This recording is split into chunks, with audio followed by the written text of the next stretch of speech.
सभी को नमस्कार। तो आज की इस क्लास में मैं आप सभी को क्लास 10th का दही वाली मगम्मा पढ़ाएंगे और यह वर्णिका चैप्टर 1 है, जिसका आप लोग को क्या कराएंगे, पूर्ण नोट्स आप लोग को बिल्कुल फ्री में मिलेगा। और इस क्लास में आप लोग को पूरा चैप्टर को कंप्लीट होगा और परीक्षा उपयोगी अध्ययन सामग्री है और आप लोग को PDF नोट्स बिल्कुल फ्री में मिलेगा। इस नंबर पर आप लोग कॉन्टैक्ट कर लीजिए 62 023 38 462। आप लोग इस नंबर पर कॉन्टैक्ट कर लीजिए। आप लोग को PDF बिल्कुल फ्री में मिलेगा और आप लोग से 1 रुपया भी चार्ज नहीं लिया जाएगा। तो आप लोग हमारे चैनल को क्या करिए, आप लोग चैनल को सबसे पहले आप लोग सब्सक्राइब कर दीजिए। आप लोग चैनल को सब्सक्राइब किए और बेल आइकन को क्या करिए, दबा दीजिए और आप लोग पहले चैनल को सब्सक्राइब जरूर करिए। तो चलिए हम समझते हैं यह क्या है। कक्षा 10वीं हिंदी वर्णिका भाग 2 है, जिसमें पहले ये चैप्टर 1 है। क्या है? चैप्टर 1 है। आप लोग को 5 को वीडियो आएगा और 5 चैप्टर क्या हो जाएगा, कंप्लीट हो जाएगा और जिसमें आप लोग को ऑब्जेक्टिव सब्जेक्टिव दोनों क्लियर हो जाएगा। तो देखिए, लेखक परिचय, ऑथर प्रोफाइल, लेखक परिचय। लेखक का नाम क्या है? श्रीनिवास और पूरा नाम क्या है? मास्ती वेंकट देश अयंग्यार है। इनका चैप्टर का नाम क्या है? दही वाली मगम्मा। और दही वाली मगम्मा के लेखक का नाम क्या है? श्रीनिवास दास और पूरा नाम मास्ती वेंकट देश अयंग्यार है। तो ये आप लोग को याद रखना है। श्रीनिवास दास वहाँ पर दही मगम्मा बेचती। दही मगम्मा कहाँ बेचती है? मगम्मा दही कहाँ बेचती है? जहाँ पर ही ना लोगों का क्या होता है, जहाँ पर ही लोग निवास करते हैं। तो इसे याद रखिएगा कि दही वाली मगम्मा का लेखक का नाम क्या था? श्रीनिवास दास। और इनका जन्म कब हुआ था? 6 जून 1891 ईस्वी को हुआ था। 6 जून 1891 ईस्वी को हुआ था। कहाँ हुआ था? कोलार कर्नाटक में। कोलार कर्नाटक में इनका जन्म हुआ था। कहाँ हुआ था? कोलार कर्नाटक में। और मूल भाषा यह मुख्य रूप से न कन्नड़ कहानी है। यह मुख्य रूप से क्या है? कन्नड़ कहानी है, जो कहाँ बोला जाता है? कर्नाटक की कहानी है। कहाँ की कहानी है? कर्नाटक है। और कर्नाटक में कौन सा भाषा बोली जाती है? तो कन्नड़ बोली जाती है। तो इसको याद कर लीजिएगा। पुरस्कार और सम्मान। इनके प्रसिद्ध कहानी संकलन भाषा सन्ना कथेगुलू को 1968 में साहित्य अकादमी पुरस्कार से नवाजा गया। इसके साथ ही वे ज्ञानपीठ पुरस्कार से भी सम्मानित हुए। तो इन दोनों को आप लोग क्या करिएगा, याद कर लीजिएगा। और हिंदी अनुवादक, इनको हिंदी में कौन अनुवाद किए थे? यह कन्नड़ भाषा में था, तो कन्नड़ से हिंदी में कौन अनुवाद किए? B.R. नारायण। B.R. नारायण ने इस कहानी का कन्नड़ से हिंदी में बेहतरीन अनुवाद किया। कन्नड़ से ना हिंदी में बेहतरीन अनुवाद किया। और आप लोग को समझाते हैं मुख्य पात्र, यानी कहानी का कैरेक्टर्स को समझाते हैं मुख्य पात्र। तो पहला पात्र परिचय एवं भूमिका। पात्र पहला क्या आता है? पहला में आता है क्या आता है? मगम्मा आता है। तो मगम्मा कहानी की मुख्य पात्र यानी केंद्रीय चरित्र, जो वेंकटपुर गांव की रहने वाली है और बेंगलुरु में घूम घूम कर दही बेचती है। आपकी एग्जाम में पूछेगा मगम्मा क्या बेचती थी? तो दही बेचती थी। और मगम्मा क्या खाती थी? पान सुपारी खाती थी। तो इसको आप लोग क्या करिएगा, याद रखिएगा। वह एक आत्मनिर्भर स्वाभिमानी लेकिन थोड़ी रूढ़िवादी सास है। यह किसकी सास है? नजम्मा की सास है। और उसके बेटा का नाम, इसमें 3 आदमी की कहानी है। क्या? 3 आदमी क्या है? एगो दादी है, मगम्मा है, इसका एक क्या है? पुतो है। उसके बाद क्या है? इसका एक पोता है और एगो क्या है? एगो बेटा है। तो इसी 4 गो का कहानी के बारे में बताया गया है कि नजम्मा कैसे अपना बेटा को पीटता है, तो वो न दादी उससे अलग हो जाती है, यानी मगम्मा। तो देखिए, अब नजम्मा क्या है? मगम्मा की पुतो है। नजम्मा क्या है? मगम्मा के पुतो है। मगम्मा क्या है? नजम्मा की सास है। तो मगम्मा की बहू कौन है? नजम्मा। वह अत्यंत चतुर, बुद्धिमानी और अपने अधिकारों और परिवार की सुरक्षा के लिए उचित फैसले लेने वाली स्त्री है। मतलब नजम्मा है ना, जो बहुत चतुर है, बुद्धिमान है और अपने अधिकारों और परिवार की सुरक्षा के लिए उचित फैसले लेने वाली क्या है? स्त्री है। अब देखिए, अब आप लोग समझिए रंगप्पा कौन था? तो रंगप्पा गांव का एक जुआरी था। जुआरी शराबी और मनचला किस्म का आदमी था। आप लोग गांव में देखते होंगे, एक आध गो जुआरी रहेगा, तारी उड़ी पी के, दारू उड़ी पी के क्या करेगा? लोटल रहेगा, शराबी। और कोई रास्ता में जाएगा तो उसको कुछ बोलेगा। जो मगम्मा को बेसहारा और अकेली जानकर उसके जमा किए पैसा हड़पना चाहती है। मगम्मा क्या करती थी? दही बेच बेच कर पैसा जमा करती थी ना। तो उसको रंगप्पा कहाँ रहता? गाँव के कुआं के पास ना नजम्मा को देख ली थी। तो उसको क्या की थी? उसको से पैसा लूटने का प्रयास की थी। क्या? अकेले देखकर। कौन? रंगप्पा। रंगप्पा कौन है? तो रंगप्पा क्या है? शराबी है और जुआरी भी है। अब देखिए, माँ जी कौन है? गांव में ना एगो दही बेचती थी। तो एगो घर था जिससे इसको क्या था ना, जब मगम्मा को दोस्ती था, उसी को क्या बोलती थी? मगम्मा माँ जी बोलती थी। बेंगलुरु की एक संप्रांत प्रतिष्ठित महिला, जो इस कहानी की कथावाचक नरेटर है। मगम्मा इन्हें बहुत मानती है और अपनी सारी दुख की बातें शेयर करती है। मगम्मा क्या करती थी? गांव में घूमकर क्या करती थी? दही बेचती थी। और अपना दुख सुख एगो इसके घरे बैठती थी, किसके घर एगो औरत थी, एगो प्रतिष्ठित औरत थी, उसके घरे बैठती थी, उसी को क्या करती थी माँ जी, और इसको अपना सारा सुख दुख शेयर करती थी, उनसे सुनती थी। और पोता, पोता कौन है, तो मगम्मा का पोता जो मासूमियत के कारण अंत में सास बहू के बीच मन मुटाव को ख़त्म कर समझौता करने का मुख्य माध्यम बन जाता है।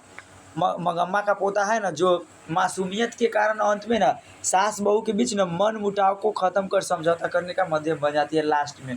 अब कहानी का आप लोग को क्या समझाती है, कहानी का सारांश यानी समरी समझाते हैं स्टोरी। मगम्मा अपने गांव वेंकटपुर से रोज बेंगलुरु जाकर माजी और अन्य परिवारों को बारी बारी से दही बेचता है। बारी बारी आप लोग समझते हैं, उठौना, उठौना नहीं होता है गांव में, जो जिसको हम लोग बोलते हैं कि दूध उठौना लेता है, दूध उठौना नहीं लेता है और महीना में एक बार पैसा देता है, उसको हम लोग उठौना बोलते हैं। और इसी को हम लोग क्या बोलते हैं, बारी।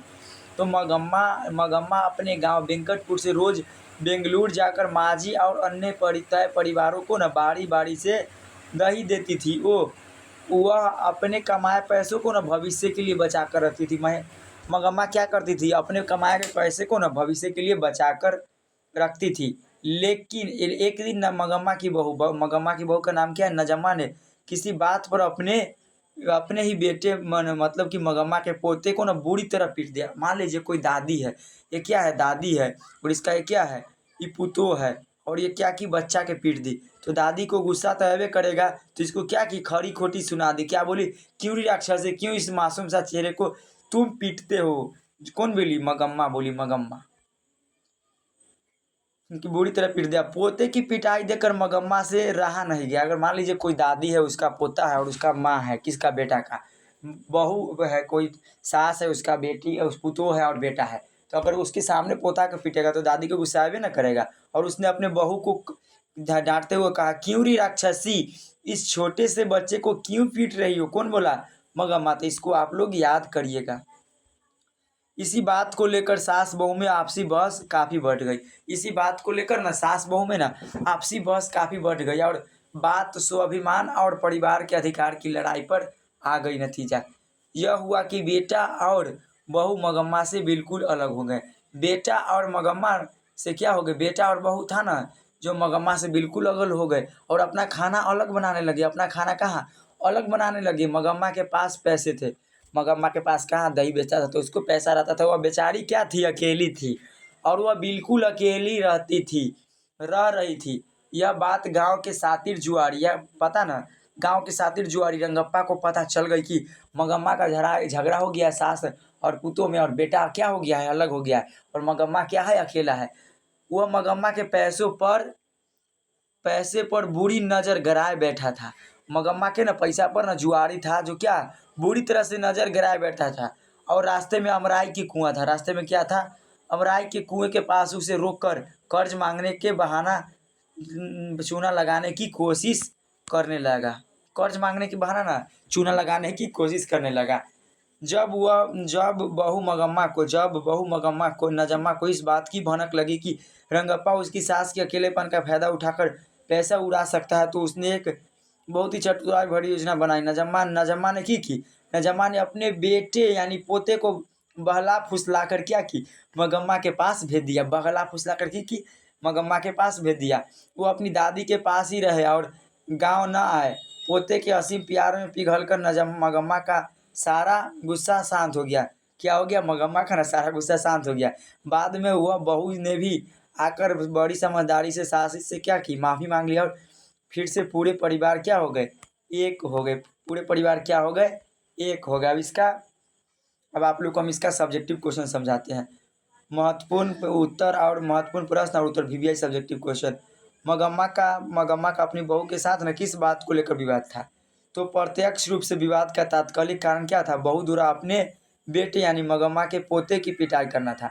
क्या कि बहू क्या थी, अपने पोते बेटे मगम्मा अपने बेटे को पीट दी थी, जिस कारण उसका सास क्या उस पर गर्म हो गई और उसको बोलने लगी थी। यही ना बीच कारण था। जब मगम्मा ने बहू को मना किया तो बहू ने इसे अपना व्यक्तिगत अधिकार में दखल माना। लेकिन मूल रूप से यह झगड़ा सास और बहू के बीच घर पर वर्चस्व और अपने अधिकारों को लेकर था। तो इसको आप लोग याद कर लीजिएगा। अब आप लोग को पूछ रहा है रंगप्पा कौन था और वह मगम्मा से क्या चाहता था। तो रंगप्पा गांव का ये क्या था, शौकीन जुआरी और शराबी किस्म का व्यक्ति था। वह मंगम्मा को अकेली और धनवान जानकर उसे कर्ज मांगने के बहाने पैसा ठगना चाहता था। साथ ही वह उसकी बेसहारा स्थिति का गलत फायदा उठाने में कोशिश करता था। तो इसको याद कर लीजिएगा। अब अगला 3 नंबर क्वेश्चन है, बहू ने सास को मनाने के लिए कौन सा तरीका अपनाया? तो बहू बहुत चतुर थी। बहू क्या थी? बहुत चतुर थी। जब उसे पता चला कि रंगप्पा उसकी सास के पैसे हड़प सकता है, तो उसने अपने बेटे पोते के ढाल बनाया। पोते के लिए क्या बनाया? पोते के लिए ढाल बनाया। उसने बच्चे को सिखाकर दादी के पास भेज दिया कि तुम दादी के पास ही साथ ही बेंगलुरु जाओ और उन्हीं के पास रहो। पोते के मोह में आकर मंगम्मा पिघल गई और इस तरह बहू का क्या हुआ? सास मनाने का पूरी तरह से सफल रहा। अब अगला है, दही वाली मंगम्मा कहानी से हमें क्या संदेश मिलता है? आप लोग बताइए। तो दही वाली कहानी से हमें क्या संदेश मिलता है? तो यह कहानी समाज को यह संदेश देती है कि पारिवारिक रिश्तों में अधिकार की लड़ाई से बढ़कर आपसी प्रेम, समझदारी और सूझबूझ होती है। किसी भी तीसरे बाहरी व्यक्ति पे जैसे रंगप्पा को घर के आंतरिक मामलों का फायदा उठाने का मौका नहीं देना चाहिए। समय रहते हुए कलह को क्या करना चाहिए? समाप्त कर लेना चाहिए। मतलब अगर 2 आदमी के बीच झगड़ा हो रहा है तो तीसरा क्या करेगा? फायदा उठाएगा। झटपट रिवीजन, क्विक ऑब्जेक्टिव बिट्स। झटपट रिवीजन, मंगम्मा हर दिन दही बेचने का काम करती थी। क्या करती थी? दही बेचने का। कहानी का मुख्य व्यापारिक केंद्र कहाँ है? बेंगलुरु शहर है। रंगप्पा मंगप्पा से हमेशा अमराई के कुएं के पास मिलता था।